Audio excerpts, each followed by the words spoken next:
have a special guest today who is a friend of ours and a home inspector and a self-employed small business owner. Small business owner, that's right. Which fits in with everything else.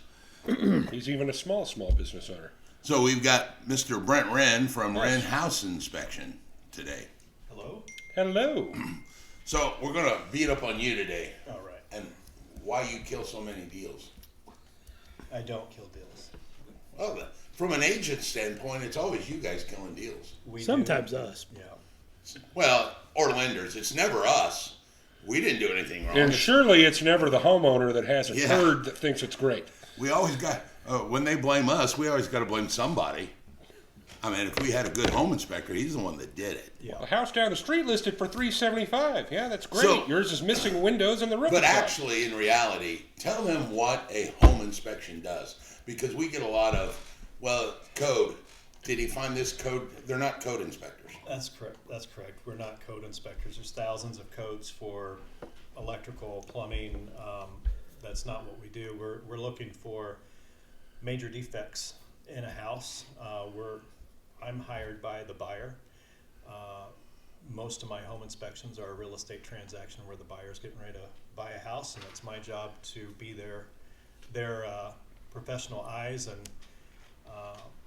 look for things that might be wrong with the house. So some houses we inspect are a train wreck, and many things wrong that are sometimes hard to navigate as realtors, after we provide a report.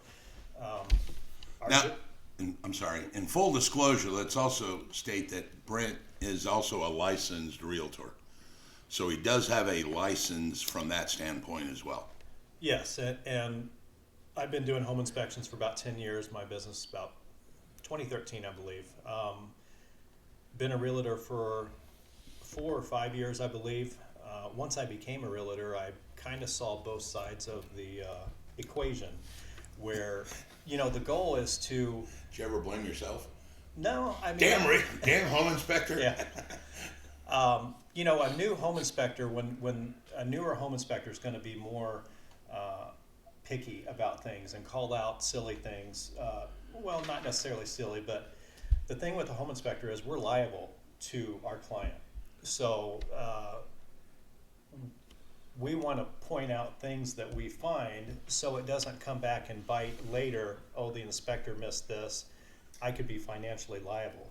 But there's a fine line, to there for being a over picky, inspector versus, that's not as big of a deal. You know what I mean? So a realtor wants to see a home inspection report that's clean. It's less work for a realtor. Yeah. Because you don't have to mess with an inspection response many things in an inspection response, and I get that, and I especially get that since I'm a realtor as well. However, a home inspector is liable to his client, and it is our job to find things because that's what they hired us to do. So we want you to hit that sweet spot. Not too much and not too little. Right. Is there a way to draw less attention to a defect in a report? Yes, I mean, is absolutely. that kind of one of the tricks of the trade? So you can make one sound worse or better? An inspector's writing of the report plays a big deal and also speaking to the client. I always encourage my clients to come along for the inspection. The reason that I do that is because, I found this, there's a mold-like substance up here, and in the report it's going to be a small picture in a PDF file. The whole picture is going to be the mold. It's going to look like the whole house is covered, but whenever somebody gets to have their own eyes on it and I get to talk to them face to face and say, hey, look at this, it's not uncommon for me to find this. This can be mitigated. This is manageable. You can kind of put a fire out before you can talk them off the cliff. You can talk them off of the cliff, and whereas some inspectors, it takes a while to learn that. Some inspectors we get out of our course, and you're writing, defect, red arrows here. And the wording that you use on these things is very important because. It can really ignite a fire. If somebody reads mold, the average layman might crap a brick. But you're the Jerome Powell of home ownership. You say, that's an but insult, it's true. Right? You are the Jerome Powell of what's going on there. The way that you state it, You're a dumbass. no, that's the truth though. The way that you state it affects everything else. It does have a big, report writing is very important, and that's something that has to be learned. You don't learn that in a course, No. or in the home inspector course. You learn that by experience. And, The funny thing, and you said you've been doing this 10 years. I've been in real estate 22 years. I remember buyers didn't go to the home inspection when I first started. And maybe that was a change to help this out, but it also made it a much quicker home inspection, for you to go through in an hour and a half or two as opposed to 4, because you are educating new buyers every time. many times it's new buyers. So correct. that seems weird to me because came up on home inspectors going and nobody else is going, and you get a report. So maybe this is why that you guys have started bringing. Well, I don't know about you guys. I mean, that's how I do it. I know a lot of inspectors would rather the client not be there. And I would rather talk to the client and be able to point things out as I go, or if there's something significant. I mean, I don't let them follow me around. I touch base with them as I go. Rather than 7 or 8 o'clock in the evening when I send the report, I'm getting phone calls and, hey, Yeah. what did you mean by this? How bad is this? You know what I mean? I already put that out earlier. Okay, well, that's a good point. Plus, I kind of use it as a selling point because a lot of people call me and they say, hey, can I come along for the inspection? Of course, I encourage you to come along. They get to take measurements of the house. In today's market, I guess it's chilling out a little bit, but the market, you go and look at a house, you have 20 minutes to look at the house. You got to put an offer in, you get out leave. There's next people coming to look at the house. They don't get a chance to look at their house until they come to the home inspection with me. They have an hour, 2 hours, 3 hours, it would depend on the size of the house, to just take measurements and enjoy the house that they are under contract for. Is there a difference in clients from maybe generationally? Because I think back to my dad, and he fixed everything at the house, and he knew how to identify problems with the infrastructure of the house. Yes. But he was the one that fixed it, and he didn't ever say, hey, come here, I'm going to teach you how to fix this. So I didn't really know crap until I owned a house and started trying to fix stuff on my own. But I would guess there's people younger than me that probably haven't ever done anything Most inside of a the house. younger crowd Yeah. is like that. I mean, it's Yeah. it's a generational thing. I know we throw the word millennial out there quite a bit, but Yeah. most of them don't know, are hands-on with the house. You know what I mean? So it is Makes a good sense. educational time. Whereas you get your seasoned buyer that's been through this process 4 or 5 times, and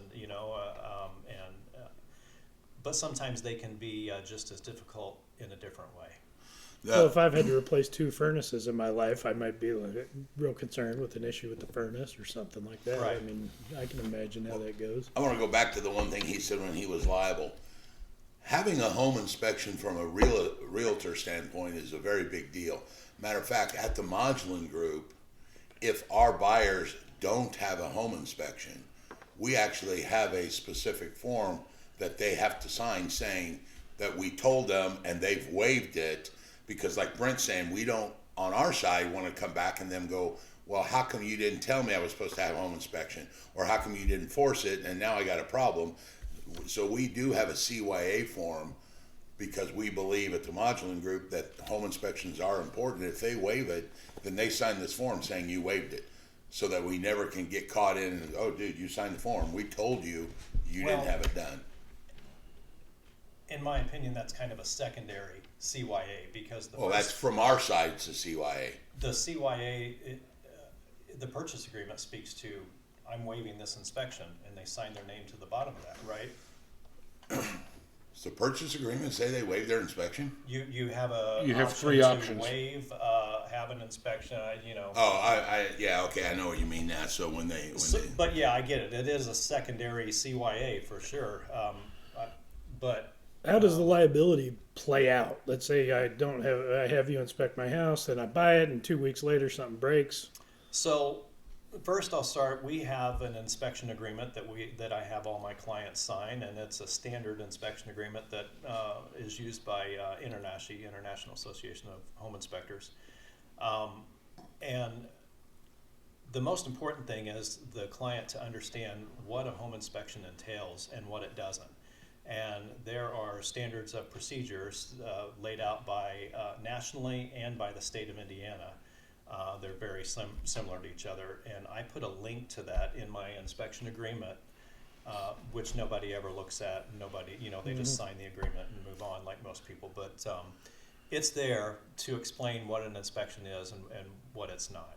So if I were to I inspect a house, and you know what, I'm just having a bad day and I'm not going to get in the crawl space. I'm just going to peek in there and take a picture and move on. I don't do that, by the way. But if the home inspector were to do that, and there's structural issues in a crawl space, there's so many things that can go wrong in a crawl space. That's where many deals are killed, or in a crawl space of a house, because people never go there. But we can talk about that another time. But anyway, if I miss something big, mold-like substances, structural damage, hey, how come you didn't see this in the inspection? And then, they start a legal process, and knock on wood, I've never had to deal with that, but I don't want to, you know what I mean? It's, I don't want to pay to defend. So it's myself. a real concern, but not an actual something you lose sleep over. It's not a big concern with your business. I would lose sleep over it. I would absolutely. Well, I mean, But you don't currently have to worry about it that much. But you, Well, it's because I he's carry- good. because you're good and you Yes. protect I yourself. feel like I'm you do thorough. the job. And I also carry insurance to help with that. I mean, I carry insurance and and general liability. But I don't ever want to go down that road. But I mean, they're hiring us to find major defects with the house, Sure. and if we miss one, One of the important things also is understanding that that is a snapshot in time. that's very important. Yeah, I mean, things can change after you've spent time there looking at stuff. right. Say 3 weeks later they get in the house. A month later the furnace goes bad. AC quits working. As home inspectors, we don't predict the future. And a home inspection, by definition, is a visual inspection of the home on the day of the inspection. Right. So, we're not liable for mechanical type things failing, you know what I mean, after the fact. Well, I'm just imagining a furnace. If you say, well, it looks normal for a furnace that's 9 years old, but normal for a furnace 9 years old is about to break, or within the next 5 years could be, you know what I mean? And one day they work and the next day they don't. That's how it always works in my house. They break overnight, Right. Oh, the fan, Yeah. It doesn't slowly go out. It's just Yeah, there's working and then it's not. clues, a lot of mechanical issues inside a house. Well, I want to go back and hear one thing again, just because you do carry insurance. Yes. Is that a requirement for all home inspectors? Yes. It is? It is a requirement for me to be, to have a certain amount of general liability and a certain amount of. See, it's funny It's a because state requirement. as the real estate world, we are not required to have a insurance. Now, the Modglin Group does, and I didn't know if it was a requirement, because I thought it might be a benefit of your company if you actually have that, but it's required. Yeah. That's pretty cool. Well, it must be a benefit. The state wouldn't make you do it. And I don't. Sarcastically. I guess I was thinking from a marketing standpoint. When you see plumbers that are like licensed and bonded, they're using that as a marketing technique. And in a field where somebody, if they weren't required, but yet was going above and beyond to have a zoning insurance, that would be a good marketing technique. Hey, we're insured. All the others may not be. Yeah, So- it's a state requirement, and I have to have them as a additional Insured. Yeah. Right. So we know you personally. Can you tell us what a day in the life of an inspector is? You Yeah. wake- Well, so Cigars and euchre. I try to schedule most of my inspections in the morning. I like to get things done. Today I did an inspection. 9:30 inspection. I was at the house, just under 4,000 square feet, not far from here. I was there for 2.5 hours. Client was there, spoke with the client. Everything went well today. I've got a report that I've got to type up. I might spend 30 minutes to an hour, sometimes more, depends on how much was wrong with the house, typing up the report at my leisure in the afternoon, and that's how I do. So How often is the seller there? the seller is hardly ever there, and that's usually by design. They're allowed to be there. A lot of times, if a seller's there, it's going to be because they're an older person that's like, this is my house. You know, Or not employed. or mom, and it's summertime and the kids are home and that kind of thing, and it's not a big deal. I can work around. Some people make a big deal out of that. I think that would be problematic because when you point something, oh well, that's not bad. This is my house. Yeah, 11 years ago, we accidentally dropped a stove and did. it could also be helpful. You know what I mean? Because sometimes a seller will. Did you see that? Sometimes a seller will be like, oh yeah, well. A couple years ago, we had this water damage up here, you know, but we got it all taken care, you know, so I'm looking a little bit closer, you know what I mean, because I've got information that I wouldn't normally have, which I think it's why it's unwritten rule for sellers not to be there, because they can just mess things up. Yeah. A listing agent will not want their seller to be there for a home inspection. Yeah, behind the drywall, it's hard to see. Right. Yeah. And not part of the full home inspection, by the way. It's a visual home inspection. I No. can't see through walls. One of the things that we've talked about before is marketing, and Brent's business runs a little different than we run in the mortgage world and the real estate world, because he is the sole person. I mean, he's the boss and the worker, and doesn't have workers underneath him. So he runs a different business model. Do you find it hard that every day you do a home inspection, you also have to do marketing because there's no one else to do it for you? Yeah, I mean, that's one of the drawbacks to, just what I am. I'm everything. Yeah. So when I'm on vacation, or if I'm off work, or if it's the weekend and I take a day off, my phone still rings, and if I want to have business later that week, then I need to answer the phone, you know what I mean? So, but it's also a great benefit. I don't have employees to worry about. I don't have a boss. I mean, I'm responsible for Wait, you're married. all, well, yeah, I guess so. She tells you when you're off. You're going to be off today. So, yeah, I mean, I enjoy that part of it, but, I've got taxes. I mean, what is it? It's March. I've got a month to go for taxes, and I still haven't put all that together. It'd be nice if I had an accountant, you know what I mean, to just and I can hire one, but that's just less money. I mean, I have an accountant to do my taxes. What I'm saying is I could hire somebody, an office person A bookkeeper. Yeah. Yeah, but I'm just a one-man show. I've been a one-man show for since I began. I'm asked sometimes by my friends, why are you doing that as a one? Why don't you hire somebody to go do the home inspections, and then you have more time to play cards or smoke cigars here, Or get more business. or get more business? Well, because I'm responsible for that person that I hire, they're going to be working for Wren House inspection. They're not going to be working for Tom Jones inspection. Yeah. So whatever mistakes they make goes against me and my business, and that scares me a little. Welcome to our world. Right. I mean, yeah. 47 agents at the Modglin Group. That is one of the constant things that you always kind of ride herd over the cattle to make sure they're not making a mistake. One, because in your case and mine, it's got our name in it. And two, is ultimately we are the liable one for people working for us. But they can do more than one person can do. That's the But trade-off. you can do more than one person. At Real University, everybody seems to think that it's me. It's really, there's 5 of us that are required to maintain Real University. Joe's the director of programming. We got a SEO guy. We've got a programming guy. We've got a IT and customer service guy. So that does allow us for a lot of segregation of jobs, like where, Joe mainly works on our states that are out of state, where I do all the instruction. And Anthony, he's control over all the marketing that goes on. He's got a budget, and as long as he stays in the budget, I don't really talk to him at all.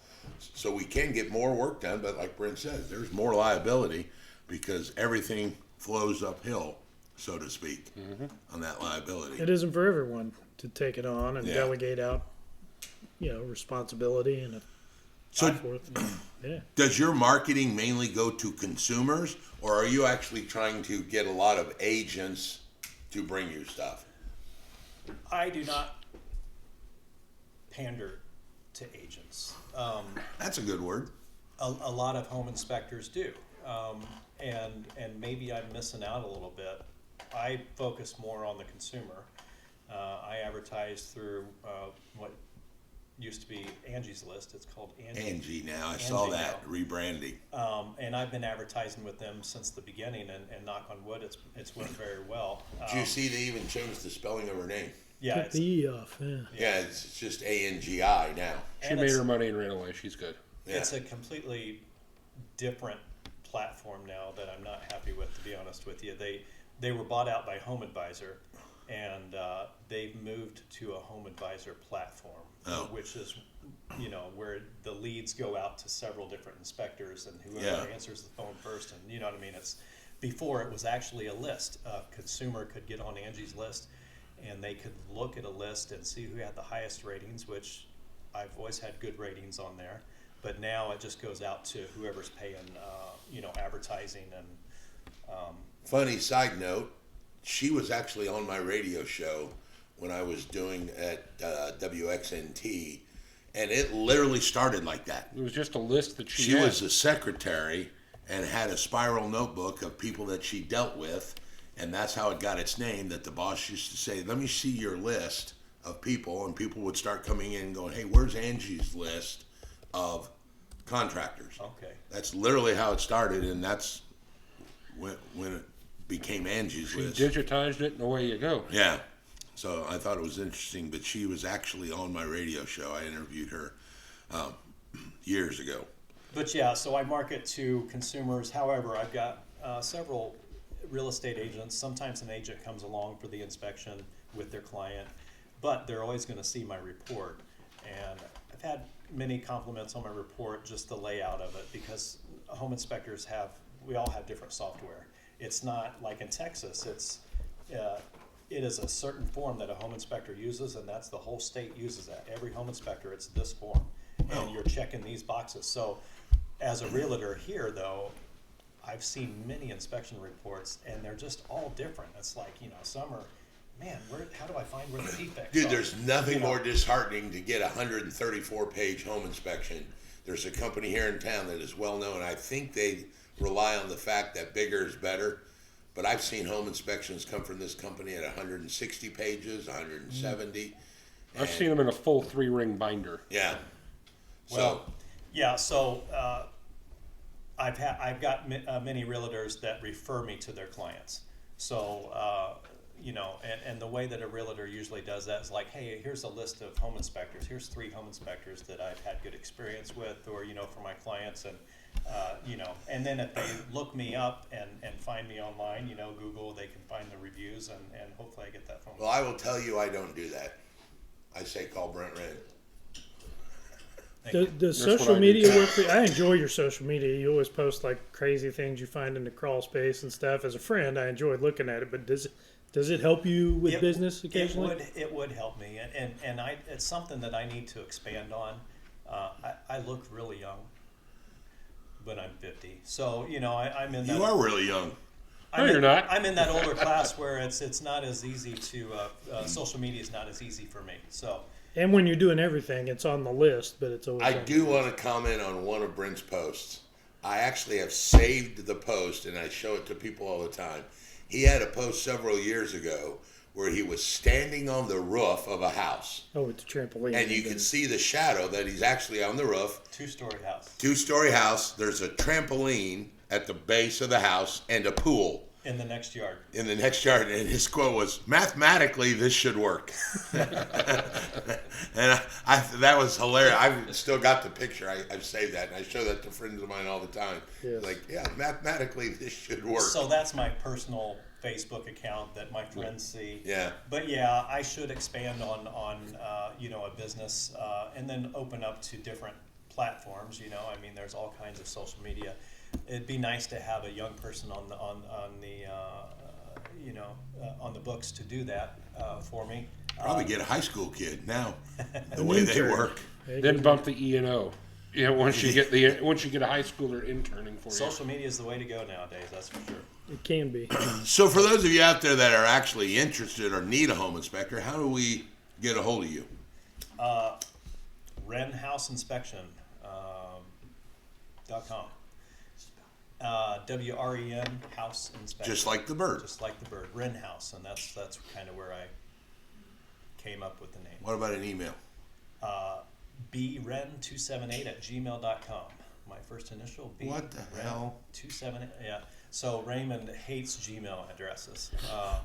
Why don't you get something at renhouseinspection.com? It would be a lot to type, wouldn't it? Not as much as trying to remember Ren. Inspection. That's on his list behind improving social media. Yeah. And behind the, Get an intern to do that for you. Yeah, I need an intern.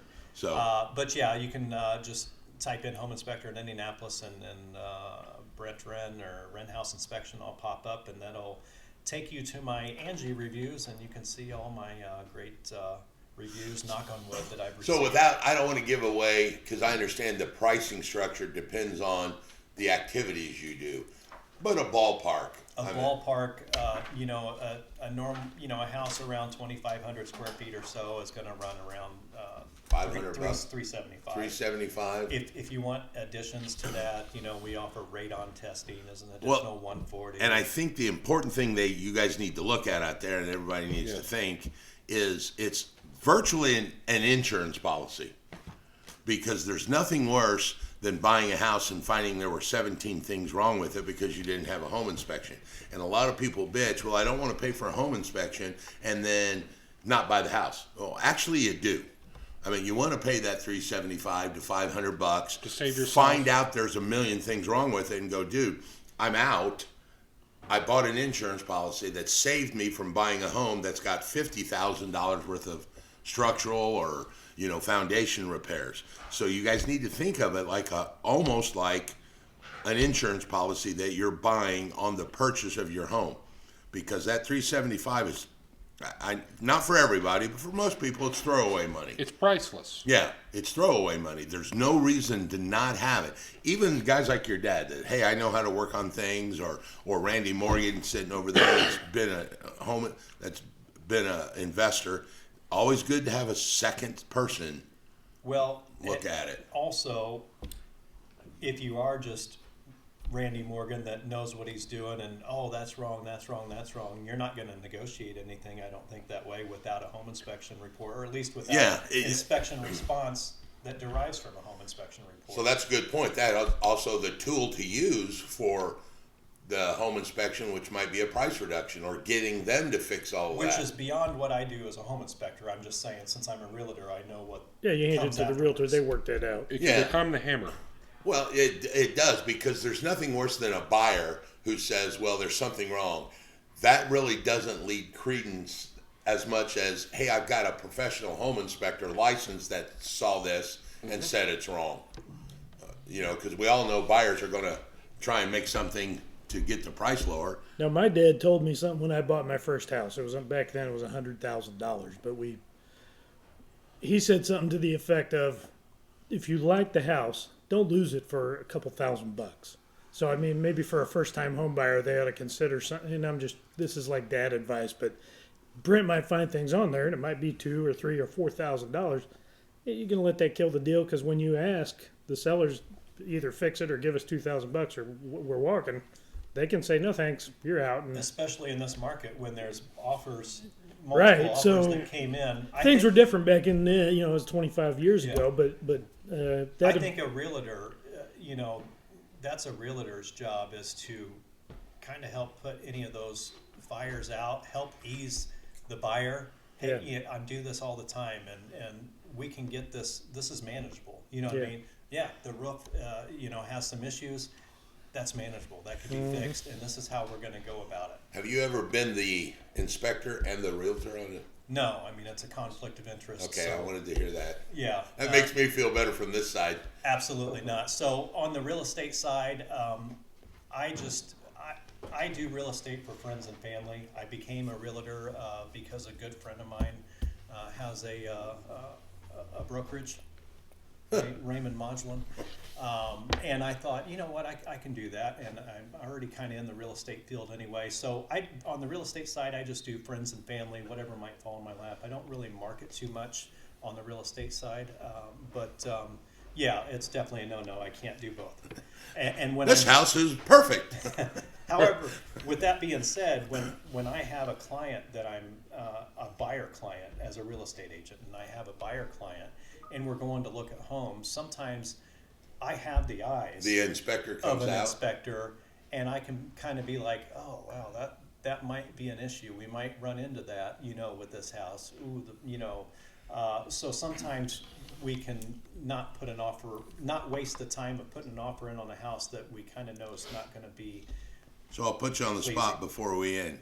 You ever get another home inspector's inspection and go, he's wrong there, or he missed this? Of course, yeah, and I'm sure other inspectors have That looked at dumbass. mine, and they're probably like, "What's he talking about?" I mean, that's just how the Yeah. industry is. But a client can have their house inspected by 4 or 5 different inspectors, and you'll get 4 or 5 different reports.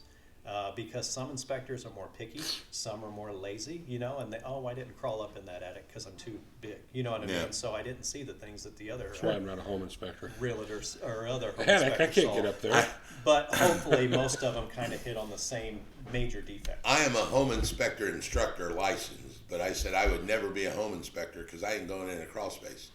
I don't do spiders at all. Yes, there's And a lot of that- spiders. Yeah, nope. I don't know how you sorry. do kitchen inspections because you won't do tinfoil either. I won't do tinfoil, but I don't do spiders. I'm like, saw a spider, burn it down. Seems logical. Major defect, Yeah, 2 We spiders. saw 2 spiders in this house. yeah. Yeah, Automatic release, what's it called? yeah, mutual release. Mutual release. All right, I'm done if you're done. Thank you for your time. It was nice Thanks for having you. having me. Yeah, cool. All right. Out. Until next time.